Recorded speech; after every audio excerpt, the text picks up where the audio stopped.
안녕하세요. 저는 초등학교 5학년, 그리고 3학년 아들, 딸을 하나씩 키우고 있는 40대 엄마입니다. 9월 중순에 다다라 추석도 끝내놓고 뭔가 한 해를 벌써 마무리해야만 할 것 같은 아리송한 기분이 드는데요. 인터넷으로 인사를 드리게 되니 기분이 색다르네요. 저는 현재 집에서 무직, 하지만 무직 중에서는 가장 바쁘고 정신없는 가정주부라는 삶을 살고 있습니다. 남편은 저랑 동갑내기인데요. 혼자 외벌이를 하며 생활비를 보내주고 있어요. 다달이 100만 원 정도를 말이죠. 처음부터 돈 관리는 자기가 하고 싶다며 생활비만 주는 것을 제외하고는 저에게 돈을 맡기지 않는 사람이었습니다. 그리고 전 그런 남편의 의견을 존중했어요. 애초에 결혼을 하면서도 남편이 저보다 경제적으로 헐 독립을 하고 있던 상황이었고 저도 그런 남편을 믿었으니까요. 그렇게 저는 지금까지 다달이 생활비를 받아가면서 주부 생활을 하고 있었습니다. 그리고 아이를 낳게 되며 슬슬 한계에 부딪히게 되었죠. 아이가 하나도 아니고 둘, 그리고 무려 대한민국이라는 이 땅덩어리에 살고 있다 보니 자녀를 키우면서 나가게 되는 돈이 꾸준하게 생겨났습니다. 하다못해 어린이집을 보낼 때에도 무슨 숙제나 준비물이 그리 많은지 사소하게 아이에게 사줘야 하는 것들이 늘어났고요. 아이가 친구를 따라 사고 싶다면서 친구의 장난감을 애처롭게 바라보고 울며 뗐을 때에는 마음이 안쓰러워서라도 참다 하나를 사주게 되곤 했습니다. 좀 더 크고 나서는 어쩔 수 없이 학업에 뒤처지지 말라며 학원을 보내게 되고 또 둘째가 태어나면서 첫째 때 썼던 것들을 반복해서 쓰다 보니 돈 나갈 일이 정말 크더라고요. 아무리 제 것에 드는 돈을 아껴가며 모으려고 해봐도 소용이 없었습니다.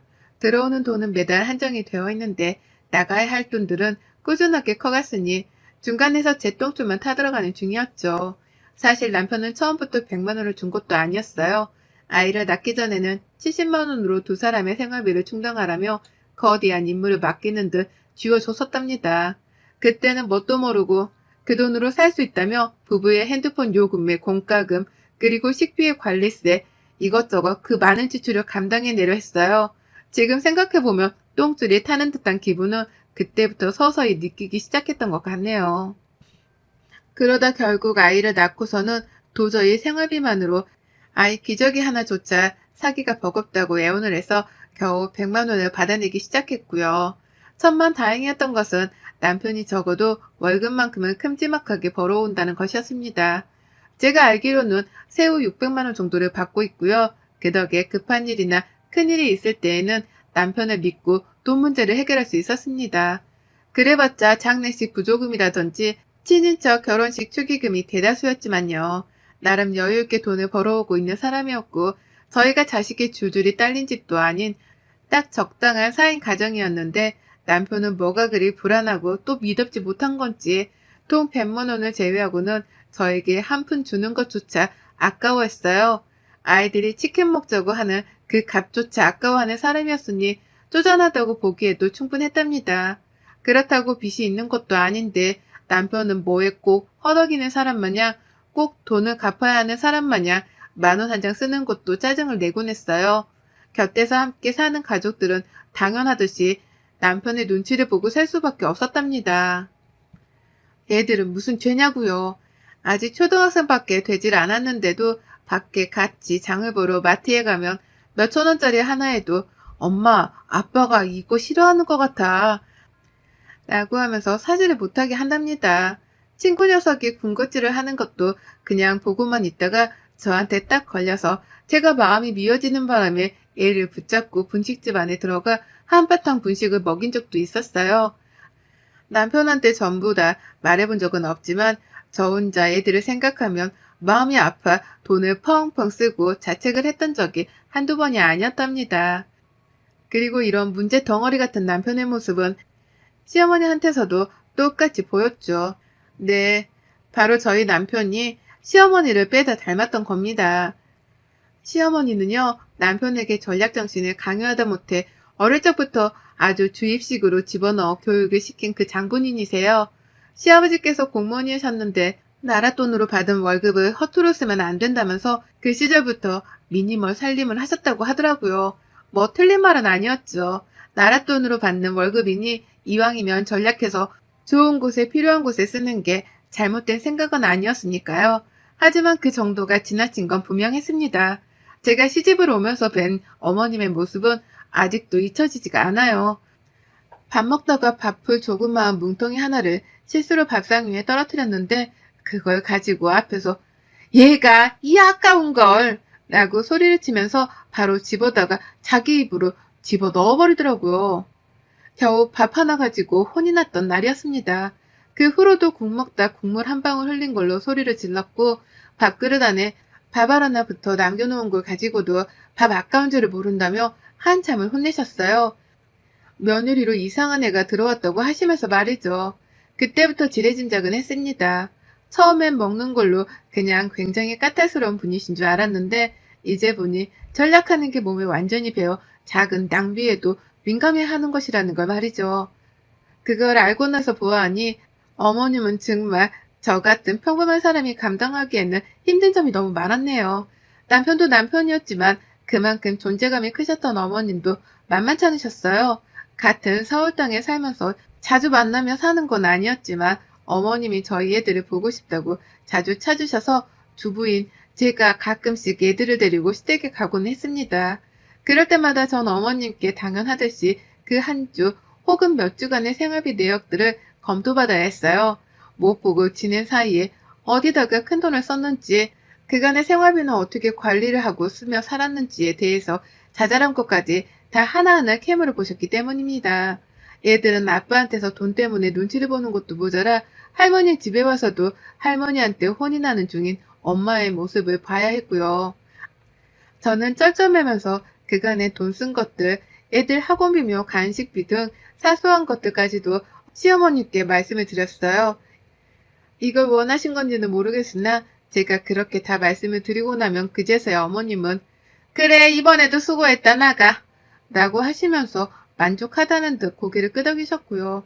한두 번도 아니고 만날 때마다 이런 식으로 저희 집안 사정 가계부를 꿰뚫어 보려고 하시는 어머님의 태도는 날이 갈수록 대범해졌어요. 처음엔 단순하게 돈 쓰는 걸로 궁금해하고 내역을 알려고 하시더니만 슬슬 제가 대답도 잘하고 제 허리끈을 조여가면서 돈을 아끼고 사는 것이 보여 실증이라도 나신 건지 애먼 곳에 초점을 두시더라고요. 제 복장 말입니다. 한 번은 애들 학교에 갈 일이 있었습니다. 학부모 모임 때문이에요. 제가 주부이긴 하지만 그렇다고 집에서만 입는 후줄근한 옷을 입고 나갈 순 없잖아요. 제 아이가 제 복장 때문에 기죽는 것도 못 볼 일이었고요. 그래서 급한 대로 방법을 찾았습니다. 생활비 100만 원으로 인해서 새 옷을 살 수는 없었고요. 쪽팔림을 머금고 저희 큰언니한테 부탁을 해서 옷을 빌려 입고 갔어요. 네, 남편이 월급을 몇백이나 벌어오는데 저는 꼴랑 100만 원을 쪼개가며 살면서 옷 하나도 제대로 사지를 못하는 처지였던 겁니다. 그래서 언니한테 옷을 빌려 입고서는 아이 학교에 찾아갔고요.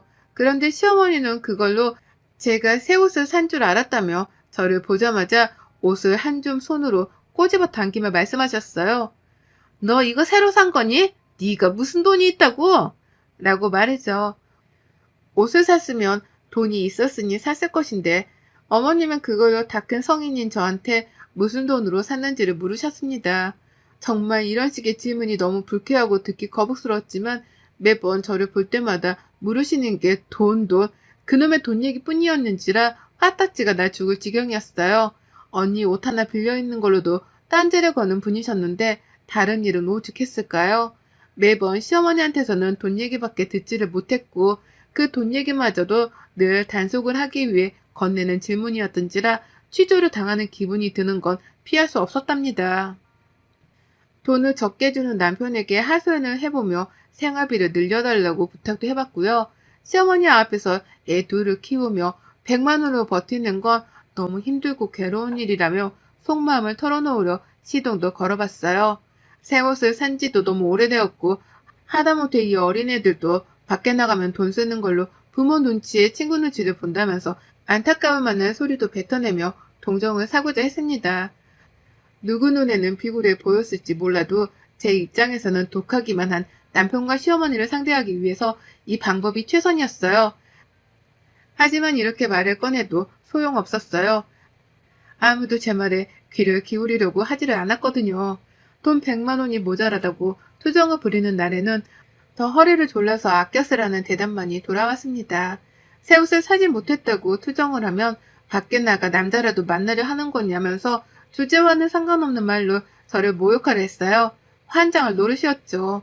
돈 한 푼, 새 옷 하나가 주는 행복이라는 개념에 대해서 전혀 알지를 못하는 사람들이었으니 긴 대화가 통할 리가요. 그러다 2주 전 아슬아슬했던 어머님으로부터 자린고비의 끝판왕을 겪어버리고 말았습니다. 그 바람에 일이 사연도 적어보내게 되었고요. 저희 큰언니한테 얘 학교 간다고 옷을 빌려 입던 날 이후로 저에 대한 걱정을 많이 하기 시작했어요. 잘 살고 있는 줄 알았는데 옷 한 벌 살 여유도 없는 거냐면서 그때부터 막내 여동생 걱정을 한다고 난리였었죠. 생일 때에는 일부러 현금으로 두둑히 선물을 챙겨주기도 했고 그 밖에 아무 날이 아님에도 불구하고 저를 위한다며 옷 한 벌도 서슴찮게 투척하는 언니였습니다. 제게는 정말 인생의 배우자라는 남편이란 놈보다도 훨 믿음직스럽고 든든한 내 편이었죠. 그리고 저는 그 덕분에 제 옷이 나름 많아졌어요. 언니가 준 현금으로는 당연히 생활비에 보태 쓰느라고 옷을 사지 않았지만 언니가 애초에 옷을 선물로 주면 그 옷을 잘 입고 다녔습니다. 그 덕에 지금은 아이 학교에 갈 정도의 옷은 충분히 있었고요. 그리고 전 이 옷들을 절대로 시댁에 갈 때 입지 않았어요. 시어머니한테서 무슨 악담을 들을지 뻔히 상상이 되었으니까요. 그런데 어머님이 이 사실을 알아버렸습니다. 제 옷장의 하품으로서 입고 갈 만한 예쁜 옷이 한가득이라는 걸 직접 두 눈으로 목격을 해버리신 겁니다. 저희 집에 왔다가 직접 옷장을 열어보시면서 말이죠. 그 시작은 남편놈의 한마디 때문이었고요. 시어머니가 딱 하나 좋은 점이 있다면 그건 제 아이들을 그나마 예뻐라 하신다는 것이었는데요. 아이들이 또 보고 싶다고 하셔서 마침 주말이기도 했고 억지로 남편이랑 시댁을 찾았었습니다. 추석이라 어차피 다시 봐야 할 때였는데도 불구하고 일단 찾아갔어요. 그러다 대화를 하던 도중 어머님이 제 옷이 해진 것을 발견하셨고 옷을 사주겠다는 소리는커녕 그 와중에 옷꼬라지가 그게 뭐냐는 잔소리를 하시더라고요. 돈 아껴 쓰라고 잔소리는 하시던 분이 말이죠. 근데 그 말에 남편이 뭐라고 대답한 줄 아세요? 엄마, 얘 옷 많아. 옷장이 꽉 찼어. 라고 대답을 한 거예요. 시어머니한테 걱정을 하든 말라고 하면서 혼자 신이 나서 말입니다. 이런 표현은 좀 그렇지만 남편의 그 한마디 때문에 시어머니는 눈깔이 뒤집혀졌답니다. 바로 그 옷들이 다 어디서 난 거냐며 무슨 돈으로 산 거냐며 갖은 잔소리의 질문을 폭탄처럼 던지셨고요. 그리고 바로 다음날 시어머니는 오후 늦지막히 저희 집에 찾아오셨답니다. 그것도 하필 제가 잠시 장을 보러 나간다고 며칠 만에 집을 비운 시간대에 말이죠. 장을 보고 집에 돌아오자마자 저는 놀라 현관에서 움직이지를 못했어요. 도둑이 든 줄 알았거든요. 현관 앞까지 제 양말 하나가 떨어져 놓여있는데 어질러진 옷가지들이 안방으로까지 이어져 있더라고요. 누가 집안에 있다는 생각에 겁이 덜컥 나서는 움직이지 못했고 안방으로 조심스럽게 갔다가 활짝 열려진 옷장을 보자마자 직감했습니다. 아, 시어머니가 오셨다 갔구나 라고 말이죠. 다른 건 하나도 건드리지를 않은 채 옷장만 딱 열려져 있고 그 안이 텅 비어져 있는데 옷의 행방을 찾을 생각도 안 했어요. 본능적으로 알아차린 거죠. 시어머니가 와서 옷들을 다 챙겨갔다는 걸 말입니다. 바로 전날 시댁에서 그렇게 혼이 났으니 모를 리가 없었어요. 제 옷의 출처에 대해서 미치도록 궁금해하며 화를 내시던 시어머니. 급기야 우리 집에 찾아와서는 내 옷들을 모조리 다 가져가셨구나 라는 걸 알고 나니 새삼 더 억울하고 화가 나 참을 수 없었습니다. 방금도 마트에 가서 얼마나 돈을 아끼며 장을 봐야 하는지 골머리를 알아가면서 눈치 보며 장을 봐왔거든요. 내가 먹고 싶은 밥 한 바가 눈앞에 보였는데도 순간 이거 몇 번 참으면 야채 하나를 더 사겠거니 하는 생각에 사보지도 못한 채 손에서 내려놨습니다. 꼴랑 그 아이스크림 하나 앞에서 비굴함을 무릅쓴 채로 내 처지를 한탄하며 장을 보고 집에 돌아왔어요. 그런데 집에 들어오자마자 보이는 모습이 난도질에 도둑질을 당한 내 옷장이라니요. 정말 나를 얼마나 더 하찮고 보잘것없는 사람으로 만들려고 이러는 건가 싶어 눈물이 막 흐르더라고요. 이 꼴을 당해내며 살아야 하는 내 처지가 너무 안쓰러워서 더는 못 참겠습니다. 그리고 전 평상시 같으면 혼자 이렇게 울고 서러워하다 말았을 텐데요. 장본걸 부엌에 내팽개쳐 버리자마자 시댁으로 찾아갔어요. 이번엔 시어머니보다 시댁에 먼저 도착을 해야겠다는 생각이 들었습니다. 지하철 타고 꾸역꾸역 시댁을 찾아갈 힘도 없었네요. 그래서 저도 모르게 택시를 잡아버렸고 에라 모르겠다며 그 택시비를 굳이 결제까지 하고서는 시댁에 도착을 했어요. 아니나 다를까 시어머니는 아직 집에 도착도 하지 못하신 와중이었답니다. 아무리 초인종을 눌러도 집안에서는 누구 하나 나오질 않았네요. 문 앞에 죽치고 서서는 미치도록 시어머니를 기다렸고요. 그러다 결국 마침내 제 옷장에서 훔쳐온 것으로 추정되는 옷가지들을 종량집 봉투 안에 꾸역꾸역 담아서는 그걸 계단으로 질질 끌면서 힘겹게 올라온 시어머니와 정통으로 마주쳐 버렸습니다. 시댁 앞에서 말이죠. 어머님은 처음엔 귀신을 봤다 싶었던지 눈을 껌뻑이시다가 제가 정말로 자신보다 먼저 시댁 앞에 와 있는 걸 보고서는 소스라치게 놀라셨어요. 전혀 예상을 못한 것이었죠. 너 왜 여기 있냐? 라면서 왜 왔는지를 뻔뻔스레 묻는 어머님의 질문을 뒤로한 채 저는 말했습니다. 문 열어주세요. 라고 말이죠. 시어머니가 처음엔 못 들은 척을 하려 하셨는데 전 재차 인사도 없이 본론부터 말했습니다. 문 열어주시라고요. 라고 말입니다. 그렇게 저는 시댁에 들어갔어요. 찬바람 쌩쌩 부는 그 차갑던 공기 속에서 저는 시어머니가 들고 계시는 제 옷 따위는 안중에도 없었습니다. 어차피 우리 언니 아니었으면 가지지도 못해서 옷들이었으니까요. 다만 며느리한테 돈 10,000원 한 장, 1,000원 한 장조차 살림에 보태쓰라면서 쥐어준 적이 없는 인색한 시어머니가 며느리한테 옷 한 벌을 선물해주기는커녕 옷장을 털어서는 멋대로 도둑질을 했다는 사실 자체는 그 누구도 부정할 수 없었습니다. 그냥 넘길 수도 없는 일이었고요. 그래서 전 시댁에 들어가자마자 똑같은 범행을 저질렀어요. 안방으로 들어가 시어머니의 옷장을 털어버린 겁니다. 옷걸이를 마구 잡아당기면서 사방팔방으로 옷이 튀는 걸 지켜보며 마구잡이로 옷장 속의 옷들을 끄집어냈어요. 처음엔 화장실이 급해서 문을 열어달라고 한 줄 알았던지 어머님은 저희 집에서 가지고 나온 옷가지들을 숨기려 하며 문을 열어주셨는데요. 제가 급하게 안방으로 들어가자마자 옷들을 끄집어내며 난동을 피우자 어머님도 그제서야 소리를 지르면서 달려와 저를 말리시더라고요. 벼랑간 별 미친년이 다 했다고 하시면서 말입니다. 저는 그제서야 시어머니를 돌아보며 소리를 질러드렸어요. 제 옷장은 왜 털어가셨어요? 어머님이 먼저 시작하셔놓고 왜 저보고는 미친년이래요? 제가 미친년이면 어머님은 더한 또라이세요? 라고요. 그러자 어머님 기가 막혔는지 말을 못하시더라고요.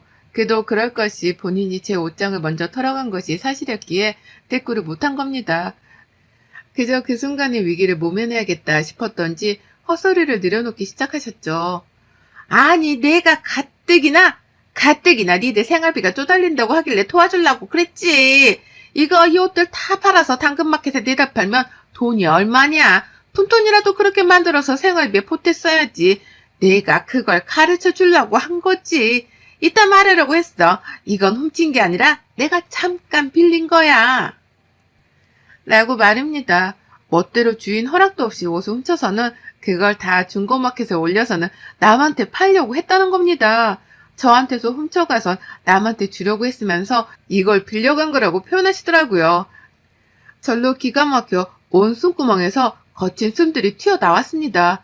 이 얼척없는 말을 제가 그냥 듣고만 있을 줄 알았는지 대범하게 옷을 훔쳐올 생각을 한 어머님의 정성에 꼭 보답을 해드려야겠다는 생각도 들었고요. 그래서 전 하던 짓에 멈추지 않았습니다. 시어머니 옷장이요? 원수의 옷장을 털듯이 미친 나부랭이의 빙의에서는 옷가지들을 빼냈어요. 그리고는 시어머니가 하신 것처럼 똑같이 집안에 있던 쓰레기 봉투를 찾아다가 그 안에 담았습니다. 그리고는 어머님이 말리려 하는 건 나부랭이 소리를 내가면서 발악을 하며 제쳤죠. 제가 옷을 집 밖으로까지 끌고 나오자 어머님이 그제서야 뒤에서 제 이름을 부르며 소리치시더라고요. 얘 딱 가져가라고. 내 옷은 돌려줘라. 라고요. 물물교환을 하자고 딜을 시작하신 겁니다. 그제서야 백기를 들고는 저에게 제 옷을 돌려주겠다는 뜻을 보이신 거였죠. 멋대로 훔쳐갈 땐 언제고 이제 와서 멋대로 반품하겠다 말이죠. 전 어떻게 할게요? 사실 다른 방도는 없었습니다. 그렇다고 그냥 순순히 어머님의 뜻을 받을 생각도 없었고요. 그래서 저는 어머님께 알겠다는 말과 함께 제 옷을 건네받았어요. 제 옷이 든 그 쓰레기 봉투 말이죠. 그와 동시에 제가 들고 있던 어머님의 옷가지 같은 쓰레기 봉투들은 그대로 다 시댁 앞에 있는 계단 아래로 뻥 하고 발로 차버렸답니다. 옷가지 같은 봉투는 그대로 계단 아래로 굴러떨어졌고요. 그와 동시에 계단 위는 엄청난 옷가지들로 뒤덮였는데요. 저는 그 옷들을 보란 듯이 사뿐히 밟아가면서 제 옷까지만 챙기고선 내려왔답니다. 마치 진달래꽃을 지려밟듯이 시어머니의 옷들을 하나하나 아주 시원한 마음으로다가 짓눌러 밟아가면서 계단을 타고 내려왔어요. 그 길로 다시 택시를 타고 편안하게 집 앞까지 돌아왔고요. 집에 돌아와 옷을 하나하나 다 걸어 넣었는데 시어머니가 과연 자신의 옷들을 도로 다 챙겨서는 옷장 안에 넣었을까 싶더라고요. 아니면 제가 하나하나 다 신발로 밟기까지 했는데 그걸 빨겠다고 세탁기에 넣었을런지도 궁금했고요. 하지만 그날 후 지금껏 2주가 되는 시간 동안 어머님은 전화 한 통, 문자 한 통조차 없으시답니다. 소식이 아주 뚝 끊겼어요. 제가 그 미친 짓을 하며 난동을 부린 것에 상심이 크셨던지 아님 자신의 옷이 며느리한테 짓밟혔다는 것에 자존심이 상한 건지 어머니께서는 무려 2주 동안이나 아무 소식이 없이 저를 내버려 두고 계시답니다. 그 덕에 저는 추석이 되고 나서도 시댁에 찾아가질 않았어요. 어머님을 뵙기가 힘들다는 이유에서 말이죠. 그리고 어머님께서도 추석에 오질 않는 저를 찾는 연락을 웬일로 하질 않으셨고요. 영문도 모르는 남편은 추석에 시댁을 안 간다는 저를 보며 너무하다고 비난을 했지만 마찬가지로 저를 찾지 않는 시어머니의 반응에도 당황을 했는지 추석 내내 혼자 애들 데리고 시댁에 가서는 더 이상 연락을 해오지 않았습니다. 시댁에 들어가기 전까지 얼른 와라 라며 협박을 하더니만 막상 시댁에 들어가선 깜깜 무소식이더니 집에 돌아와서도 시댁 얘기는 일절 꺼내질 않았어요. 그걸 보면서도 파악을 했죠. 어머님이 며느리 하나 잘못 건드렸다가 미친 벌집을 건드린 마냥 미친 꼴을 당할 수 있다는 걸 이제서야 간파하셨구나라는 걸 말입니다. 그리고 전 덕분에 이번 추석 명절 스트레스 하나 없이 혼자 집에 남아 시간을 보람차게 썼고요. 여태 소식도 없고 저를 자유로이 내버려두는 시어머니 덕분에 사는 스트레스가 한 단계 줄었습니다. 또 그와 동시에 중간에서 눈치 보던 남편이 생활비 30만 원을 더 올려줘서 보란듯이 첫날에 치킨을 시켜 먹었어요. 쥐어준 생활비로는 아끼기만 하며 살기 힘들다고 요즘은 아예 대놓고 돈을 써버리고는 남편에게 후지부를 하라 종용하는 중이랍니다. 이렇게 저는 남편을 향해 4인 가정 씀씀이에 대해 보여주며 현실적인 가르침을 주려고 해요. 더 이상은 저 혼자 기길대며 돈 때문에 기죽고 속쓰리는 짓은 그만하려고 합니다. 그 방아쇠를 시어머니가 당겨주셔서 너무 감사한 마음으로 남편 길들이기를 하는 중이네요. 이제야 하는 게 늦은 감이 없잖아 있지만 더 늦지 않은 게 어디냐고요. 여러분의 생각은 댓글로 남겨주세요. 오늘도 시청해주셔서 정말 감사합니다.